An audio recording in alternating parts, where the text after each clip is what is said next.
Good evening. Our top story tonight, DeAndre Hopkins. DeAndre Hopkins is going to Tennessee, taking a visit with the Titans, which tells me a couple things. Number one, DeAndre Hopkins is lying. He's not about the situation. He's not about the quarterback. He's not about the Super Bowl run. He is about the money, which is why he's probably not going to Kansas City. And I also have to ask, why? Why are the Tennessee Titans in on DeAndre Hopkins? Why are they willing to pay him? Because they're a bad football team. They are. They're not a playoff team. Mike Vrabel needs to put his ego aside, accept where this team is at, take a year to stink, tank, and rebuild. Why won't he do that? Ego. Pure ego. And we've got all that and more on Player Profiler today.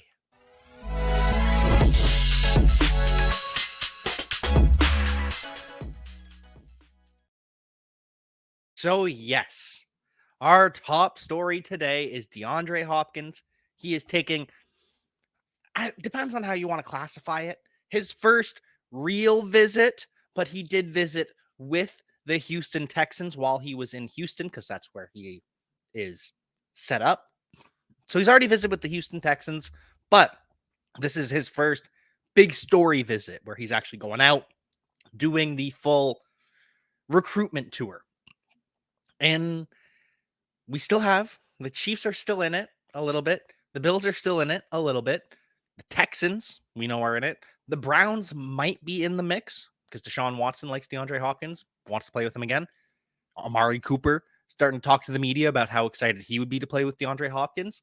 Maybe the Ravens are still involved, but DeAndre Hopkins is going to take his time deciding where he wants to play. And really, if I'm being honest, DeAndre Hopkins to the Titans would give me scary Julio Jones vibes, scary Andre Johnson vibes. That was the end for both of them. I believe Johnson went to the Colts, kind of flamed out there, went to the Titans, and then it was just over. Julio Jones goes from the Falcons to the Titans, and that was pretty much all she wrote. Titans are where elite wide receivers, elite X receivers, perimeter wide receivers go to retire. And I don't want that for DeAndre Hopkins. I want him to have a little bit more. I want him to get that ring. I want him to chase the upside, be relevant in fantasy football. And in Tennessee, I would be worried about that. And I'd also be worried about Treylon Burks, of course, because now he'd have to compete with DeAndre Hopkins. He would likely be the target leader. Burks would become second fiddle, which there's still room to produce then, but it's less consolidated of a target share than we have right now with Treylon Burks and Chig Okonkwo. And in a low volume offense that's going to run a lot of Derrick Henry, it kind of puts the squeeze on either Chig or Treylon Burks, or maybe both. Both might end up taking a hit if they sign DeAndre Hopkins. At least one will, and potentially and probably both end up taking a hit. So I really hope DeAndre Hopkins goes somewhere else. The Bills need him more than any other team. The Titans need to just accept who they are and bottom out and tank, because this offensive line is not good at all. They've got Andre Dillard at left tackle trying to reclaim his career. Peter Skoronski is going to play some position on the offensive line. There'll be some learning from him. At right tackle, they have Nick Petit-Frere, who was solid as a rookie. He will continue to improve. And then I can't even remember who the Titans center is. Right guard is what? Dylan Redunz? The Titans are known as this rough and tumble, rugged team. That's just not who they are anymore. Peter Skoronski will help them get back to that. Hopefully Andre Dillard can too, and Nick Petit-Frere, but it's going to take some time for the Titans to find their new identity, because right now it's still Derrick Henry and Ryan Tannehill, but we've seen that take a step back. Derrick Henry behind a worse offensive line. It's still going to be effective, but not as effective. And Ryan Tannehill without weapons, what is he? The Titans they shouldn't have traded up for Will Levis. They should have embraced the tank, gone all in to get Caleb Williams. Crater for Caleb, Titans in the tank. That would have been the best scenario. But no, we've got Mike Vrabel holding on to the past, still living in the Titans yonder years. And the reason the Titans could never get past the Chiefs or the Bills or the Bengals or all those teams, the Ravens they lost to too, is because they don't have the high power offense. That style of offense, it is hard to win in the NFL. The margin for error is that much smaller. You just can't hang with the Buffaloes, with the Kansas City Chiefs, with the Cincinnati Bengals. Titans need to learn that. Titans need to start over, rebuild, become a pass-happy team once again, because this is just not it with the defense that they have, too. The defense is bad as well. It is just a mess in Tennessee. I do not understand this DeAndre Hopkins even negotiation going on, but Mike Vrabel and that ego, he is not going to go quietly. And if you've got an ego and you believe that you can beat all other teams, all other general managers, how about you go and check out the FFPC?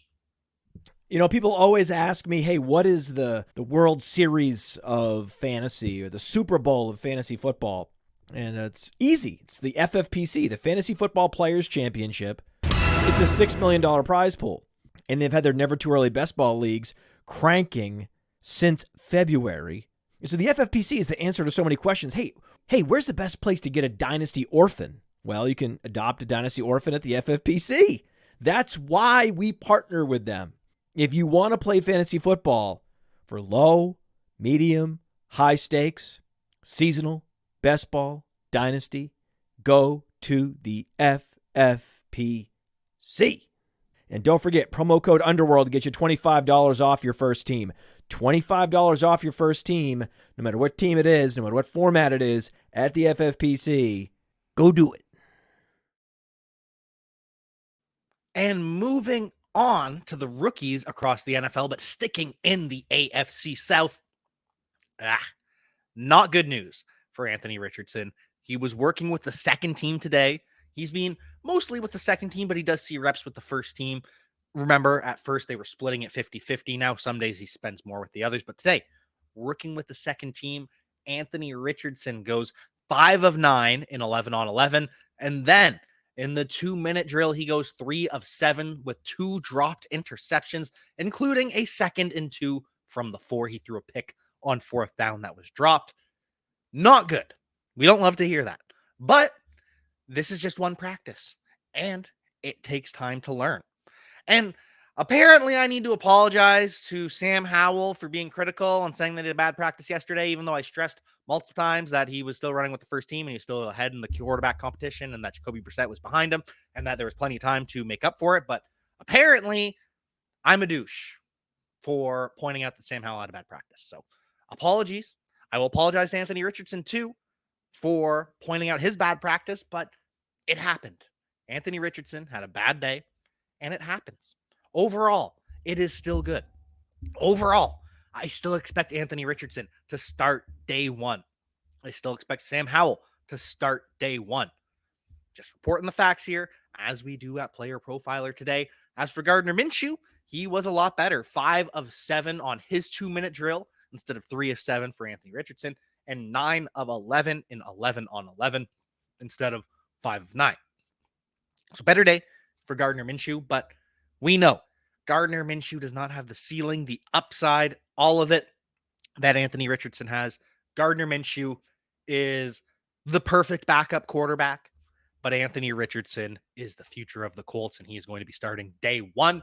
And so will Sam Laporta for the Detroit Lions. He's already taking reps with the first and second team. Brock Wright still technically ahead of him on the depth chart, but doesn't matter.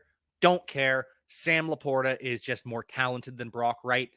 He is going to pass him on the depth chart, become tight end 1 by the start of the season. Same with Jahmyr Gibbs.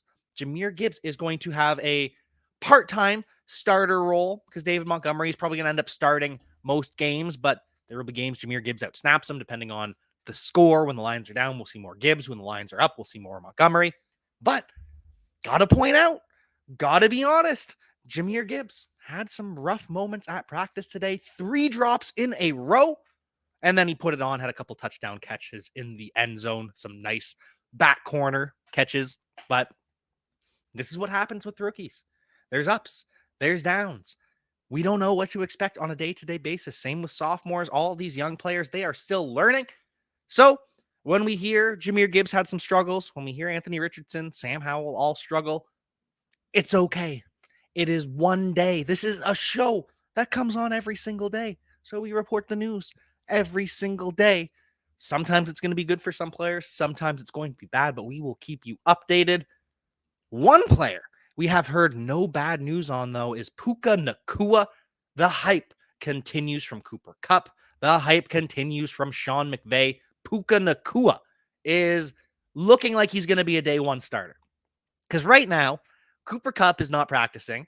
He's at practice, but he's not practicing with the offense. Ben Skoranek, same deal.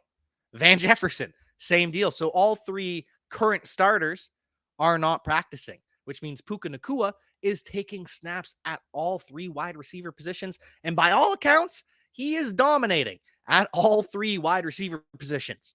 Puka Nacua just, I know I've said it in the past, and you're probably going to hear it a lot. He just looks exactly like Robert Woods in that number 17. The do-it-all guy, plays all three wide receiver positions. He blocks. Puka Nacua, I don't know how much fantasy value he will ever have, but he is going to be a real-life football player that makes a difference. He is going to pass Ben Skoranek and be involved in three wide receiver sets sooner rather than later, but three wide receiver sets for the LA Rams. What's the offense going to be? How high volume is it? All of that. I'm not saying get out over your skis on Puka Nacua, but I am saying the hype is real and he will be a real NFL starter. Tajay Spears, don't know if he'll be a real NFL starter, but the Titans are willing to give him as much of a workload as he can handle. We talked about the Titans earlier. Derrick Henry, obviously the bell cow, but sounds as though Tajay Spears will have every opportunity to take every breather back touch that Derrick Henry is not on the field for. Otherwise, it's Hassan Haskins, who has performed well today, especially when they are in contact. Everyone knows Hassan Haskins is going to show off.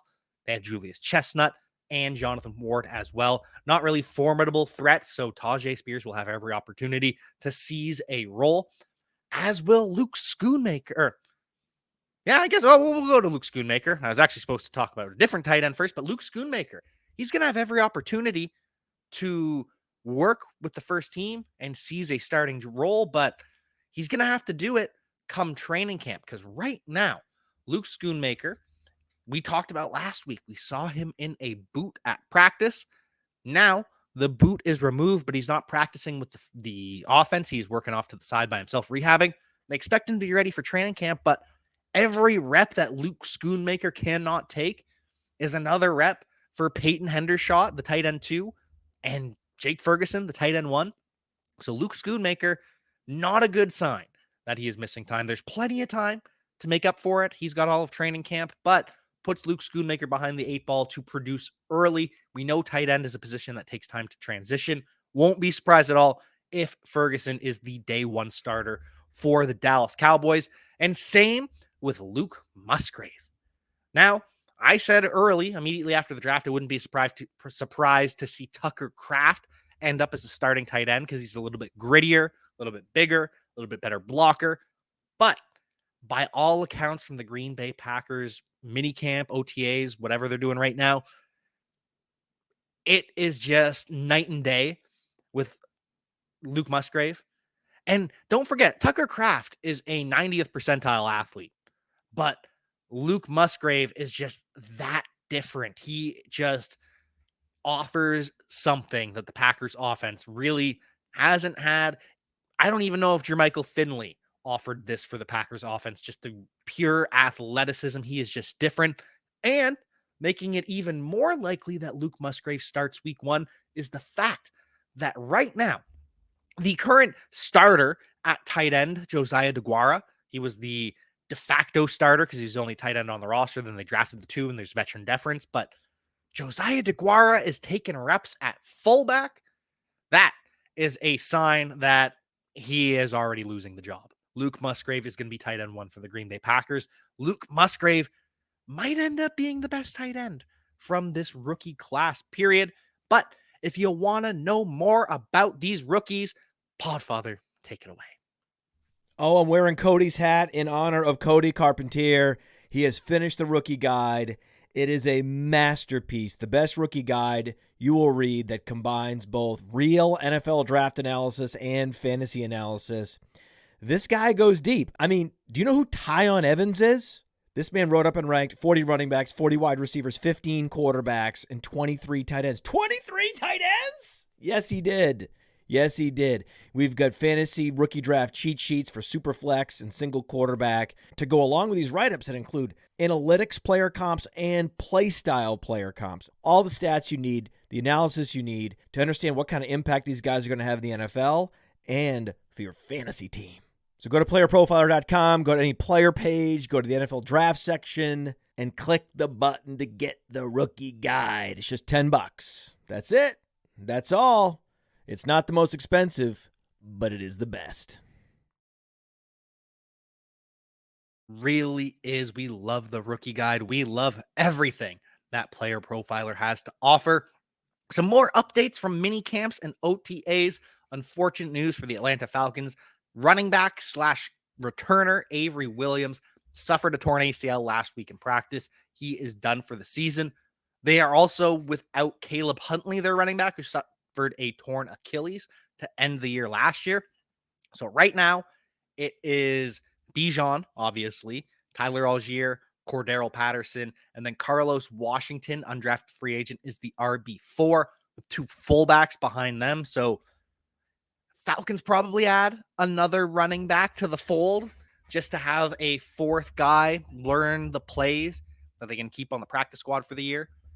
But just sucks. You hate to see it. You really do. Get well soon, Avery Williams. As for the 49ers, Brandon Ayuk is getting hyped more and more. Diamador Lenoir says he's going to be a top 5 wide receiver this year. I'll believe it when I see it, but I would love for Brandon Ayuk to fully break out.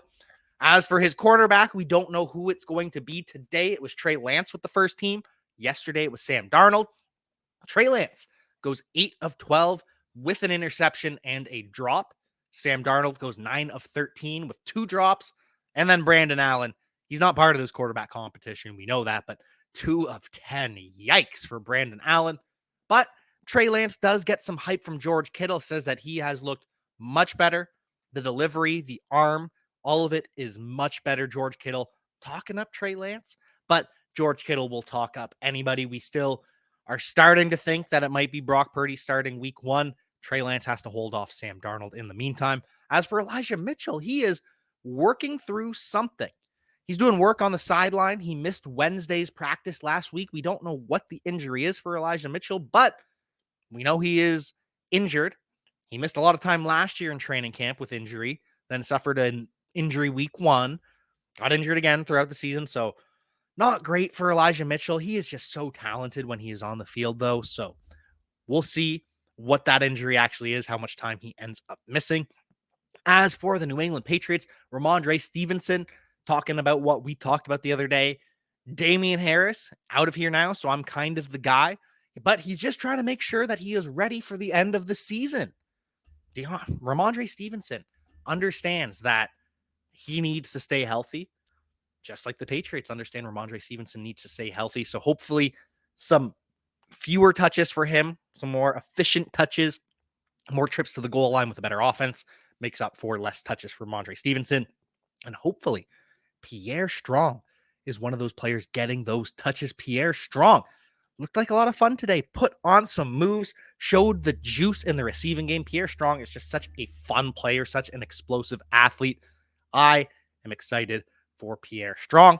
I am excited to see how the rest of these OTAs and mini camps develop. Ravens are hoping next week that they will have J.K. Dobbins and Odell Beckham there for mandatory minicamp. Not currently practicing at OTAs. Neither is Zay Flowers. He has a soft tissue injury of some sort. We just don't know what. And so the Ravens signed Laquan Treadwell, which won't actually mean anything. Maybe he makes a team, but there was once upon a time that I wanted the Ravens to draft Laquan Treadwell. I'm glad they did not. What a career. Anyways, final piece of news, Danielle Hunter edge defender for the Minnesota Vikings. The Vikings are taking calls on Danielle Hunter. I thought he was safe after they moved on from Zadarius Smith, and maybe he still is. Maybe Danielle Hunter stays, but teams are calling, attempting to acquire the elite pass rusher Danielle Hunter.